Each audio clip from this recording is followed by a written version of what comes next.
తెలంగాణ తొలి మరీ ఉద్యమ దిక్సూచి తెలంగాణ సిద్ధాంతకర్త ప్రొఫెసర్ జయశంకర్ సార్ వర్ధంతి కార్యక్రమాన్ని నల్గొండ జిల్లా మిర్యాలగూడ బీసీ భవన్ లో బీసీ జేఏసీ ఆధ్వర్యంలో ఘనంగా నిర్వహించారు. ఈ కార్యక్రమానికి బీసీ రాష్ట్ర నాయకులు అన్నబిమోజు నాగార్జునాచారి, బీసీ రాష్ట్ర నాయకులు కోలా సైదులు ముదిరాజ్, బీసీ రాజ్యాధికార సమితి రాష్ట్ర కార్యదర్శి దాసరాజు జయరాజు, బీసీ సంక్షేమ సంఘం working president Thirumalagiri Ashok, BC రాజ్యాధికార సమితి జిల్లా కన్వీనర్ చిరంజీవి, బీసీ రాజ్యాధికార సమితి పట్టణ అధ్యక్షుడు చేగుండి మురళీ యాదవ్, బీసీ సంఘం నాయకులు పున్న రాములు, కస్తూరి ప్రభాకర్, బంటు సైదులు, ఈశ్వరాచారి, మహేష్ గౌడ్, బంటు సైదులు, నకరికంటి కిరణ్, వినోద్, బంటు దుర్గయ్య, ఎస్ చంద్రయ్య, గుడిసె దుర్గాప్రసాద్, ఎన్ శివం, బైరోజు రవీంద్రచారి, ఎస్ చంద్రయ్య, ఎస్ ఆంజనేయులు, నాగరాజు, వినోద్ కుమార్ తదితరులు పాల్గొని ఘనంగా నివాళులర్పించారు. ఉద్యోగాల కోసం కానీ మనం చదువుకున్న విద్యార్థులు చాలా అయిపోతారని ఆనాడే వృత్తి విధానానికి వ్యతిరేకంగా ఆయన ఉద్యమించినటువంటి ఉద్యమకారుడు.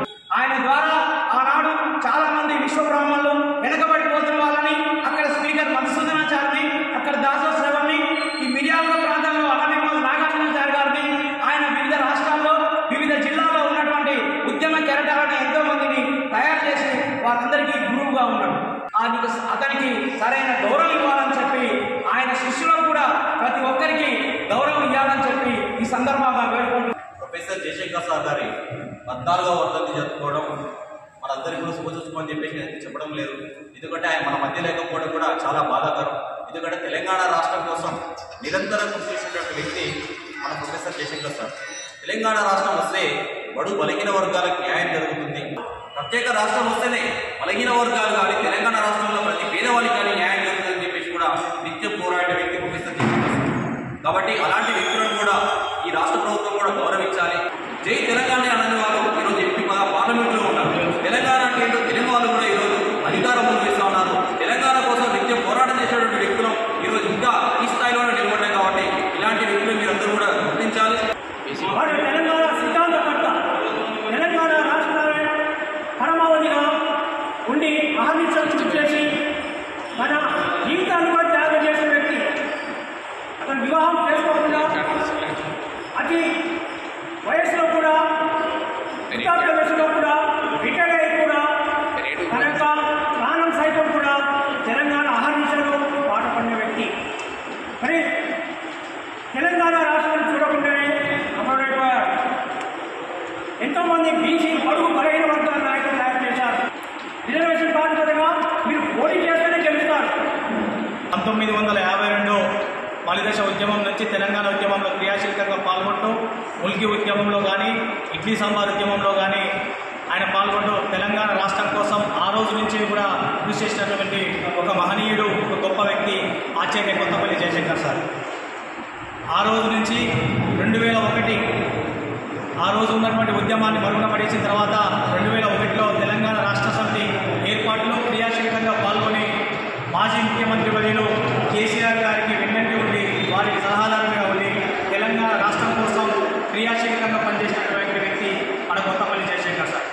మరి జయశంకర్ సార్ గారు మరి తెలంగాణ రాష్ట్రం ఏర్పడితేనే మన బతుకులు మారుతాయి అని చెప్పి ఆనాడు విద్యార్థులను ఉస్మానియా యూనివర్సిటీలో ఏకం చేసినటువంటి వ్యక్తి మన జయశంకర్ సార్.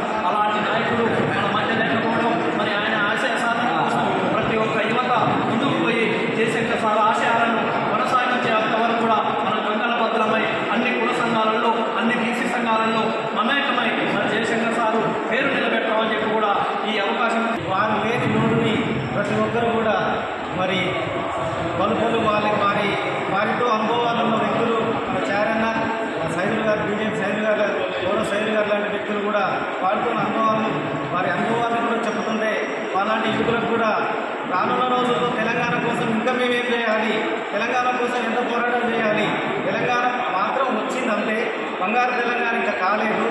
42% ఎక్కడ మన వాళ్ళు పోటీ చేసినా కూడా వీళ్ళందరి సహాయ సహకారంతో మా బీసీ రాజ్యాధికార సంస్థ నుంచి జయశంకర్ సారు తన జీవితాంతం కూడా చనిపోయేంత వరకు కూడా తప్పన ఆయన ఆశయంతో కూడా తెలంగాణ రాష్ట్రం వస్తే మన బతుకులు బాగుపడతాయని చెప్పేసి వచ్చినటువంటి రాష్ట్రం మరి ఈరోజు మనం చూస్తూ ఉన్నాం. సారు కలగలిగినటువంటి రాష్ట్రాన్ని ఇలా మనం సాధించుకున్నాం. కాబట్టి మరి దాశరథి రాసినటువంటి పాట ఆ చల్లని సముద్ర గర్భం నల్లని ఆకాశంలో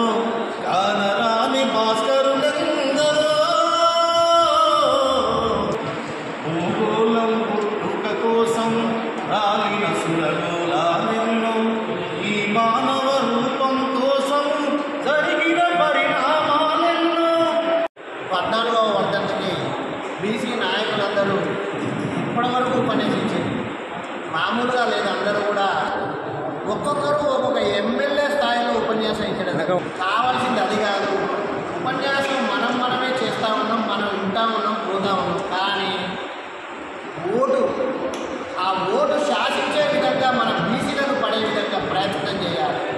అన్ని ఉద్యమాలు అయిపోయినాయి. జయశంకర్ గారు కొట్లాడి తెచ్చిన తెలంగాణ 11 ఏళ్ళైంది. ఏమొచ్చినా ఏం రాలేదనేది మీ అందరికీ తెలిసిన విషయమే. కానీ దాని తర్వాత ఉద్యమం ఏంటంటే బహుజన ఉద్యమమే. ఆ ఉద్యమానికి సన్నద్ధం కండి. అప్పుడు 1200 మంది చనిపోయారు బహుశా తెలంగాణ కోసం. దాని తర్వాత ఈయన చనిపోకపోయినా కానీ ఎంతోమంది ఆర్థికంగా కానీ ఇంకోటి కానీ ఎన్ని రకాలుగా ఇబ్బంది పడతారు. అయినప్పటికీ కూడా ఆ ఫలాలు తప్పనిసరిగా మన బీసీలకి వస్తాయి. బహుజనులందరూ రాజ్యాధికారం వచ్చే విధంగా ఏకమై డబ్బులు ఎట్లా లేవు మన దగ్గర, ఓన్లీ ఓటు మాత్రమే.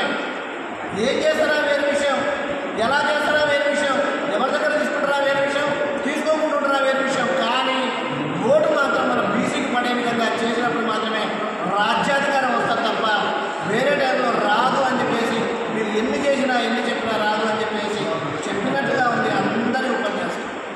దయచేసి అదే పాటించి ఓటు సాధించుకునే విధంగా ప్రయత్నం చేస్తారని చెప్పేసి ఆయన కళల సహకారం చేస్తారని చెప్పేసి జయశంకర్ సార్కి నివాళులు అర్పిస్తున్నాను.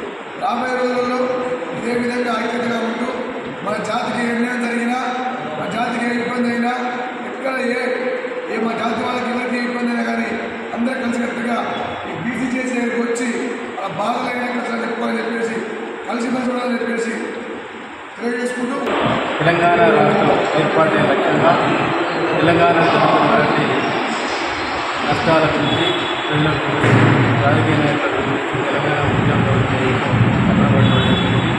మరి తొలి మల్లికార్జున ఉద్యమంలో కీలక పాత్ర పోషించినటువంటి మరి జయశంకర్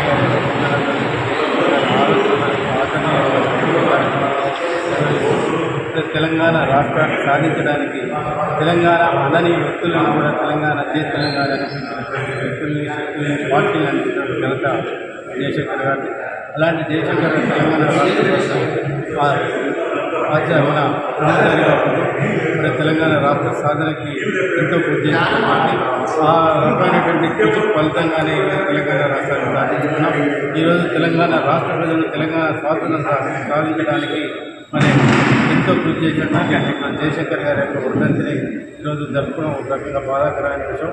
వారి యొక్క ఉద్యమ స్ఫూర్తి, వారు తీసుకున్నటువంటి ఏదైతే ఉన్నదో ఆ యొక్క పట్టుదల కారణంగా ఈరోజు తెలంగాణ ప్రజలు తెలంగాణ రాష్ట్రంలో ఈరోజు పరిపాలించబడుతున్నందుకు ముందుగా నేను తెలంగాణ విద్యా వికాసం ఈటల తరఫున లోహాలు అర్పిస్తూ ఆయన చనిపోతున్న ముందు రోజు ఒక మాట మాట్లాడారు.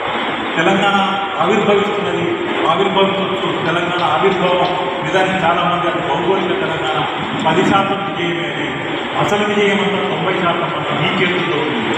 ఏమిటి అదంటే మనం కలగన్నది ఒక సామాజిక తెలంగాణ, ఒక ప్రజాస్వామిక తెలంగాణ.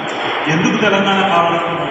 ఈ తెలంగాణ ఆంధ్ర వలసాధిపత్యం వల్ల ఇక్కడ అన్ని రంగాల్లో వాళ్ళ ఆధిపత్యం ఉండడం వల్ల మన బతుకు బుగ్గైపోయింది అని చెప్పి ఇంకా ఎంతకాలం ఇస్త్రీ పెట్టండి, ఇంకెంతకాలం బాధ్యతలు, ఇంకెంతకాలం మగ్గాలు పట్టుకొని చదువుతాం, చేపలు పట్టుకొని ఉంటాం. అట్లా కాకుండా బహుజన వర్గాలు తమ జీవితాల్లోకి చదువును ఆహ్వానించుకొని ఉద్యోగాల్లోకి చదువులోకి రావాలి. అట్లా రావడం కోసం తెలంగాణను సుసంపన్నం చేసుకోవాలి. అది మాత్రమే బంగారు తెలంగాణ అవుతుంది అని మా తరం అయితే ఇప్పటిదాకా ఇంతమందిని నమ్మి మోసపోయాం. ఇక ముందు తరం మోసం పోకూడదు. తెలంగాణ ఎందుకంటే ఇందుకోసం అన్ని సంపన్న వర్గాల సకల జనుల ఆకాంక్షలను నెరవేర్చుకోవడం అనేది మీ చేతుల్లో పెట్టుకుంటున్నారు అన్నట్టుగా ఆయన చివరిగా మాట్లాడుతున్నారు. తెలంగాణ ఉద్యమం కొరకు త్యాగం చేసి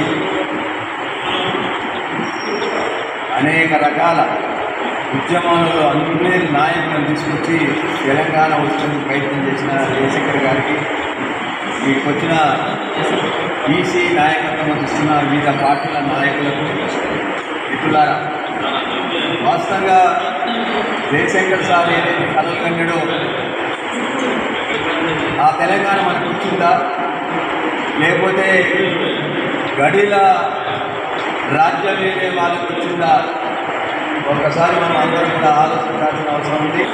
భౌగోళిక తెలంగాణ ఏదో ఒక తెలంగాణ రావడం జయశంకర్ సార్ ఆ రోజు కలవగల తెలంగాణ ఈరోజు సాకారమైనటువంటి దశలు సామాజిక న్యాయం కోసం అంటే అన్ని కులాలు ఆ వర్గాలకు రాజ్యాధికారం ఎప్పుడైతే వస్తుందో అదే సంపూర్ణ తెలంగాణ పునర్నిర్మాణాన్ని జయశంకర్ సార్ ఏ విధంగా కలగగలరు దానికోసం మనం అంతా ఐక్యంగా కలిసి పార్టీలకు అతీతంగా తెలంగాణ ఉద్యమం అయితే ఎట్లయితే పోరాడినామో ఇళ్లకు పదవులు కావాలనే ఉద్దేశంతో రేపు విరాట్ అసెంబ్లీ నియోజకవర్గం నుంచి మన ఉద్యమాన్ని ప్రధానంగా తీసుకోవాల్సిందిగా మీ అందరికీ